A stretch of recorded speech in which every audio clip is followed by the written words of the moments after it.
Wala nang makapigil sa pag-abante ng Venezuela sa tuktok matapos silang i-upset ang powerhouse team na USA para maiukit ang kanilang pangalan sa kasaysayan ng baseball.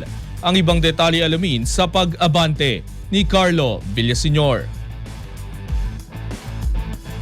Nagulantang ang mundo ng baseball matapos pasukin ng Venezuela ang Lone Depot Park sa Miami at agawin ng Corona sa Team USA sa isang matinding 3-2 na victory. Sa unang pagkakataon sa kasaysayan ng bansa, itinanghal na kampiyon ng World Baseball Classic ang Venezuela sa tulong ng matinding pitching ni Eduardo Rodriguez at mga clutch hits na Wilyer Abreu at Eugenio Suarez. Bumida si Rodriguez na nagsala ng 4 na strikeouts at nalimitahan ang mga Amerikano sa isang single labang sa loob ng higit 4 na innings. Dinagdagan pa ito ni Abreu ng isang home run sa ikalimang inning para sa 2-0 na lead. Dahil sa depensa ng Venezuela, limitado lamang sa 2 hits at 4 na base runners ang United States hanggang sa ika-8 inning.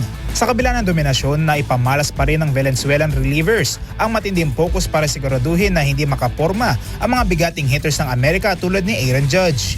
Bagamat nagparamdam ng heroic si Bryce Harper matapos ipukol ang isang 2-run homer na nagtapat sa score sa bottom of the 8th, hindi nagpatinag ang Venezuela. Sa top of the 9th, pinakawalan ni Eugenio Suarez ang isang go-ahead double para tuluyan ng padapain ang USA. Sa pagtatapos ng laban, kabilang na ang Venezuela sa elite list ng mga WBC champions kasama na ang USA, Japan at Dominican Republic. Ito na rin ang ikalawang sunod na pagkatalo ng Team USA sa finals matapos silang talunin ng Japan noong 2023. Ako si Carlo Villaseñor, Abante Sports, now na!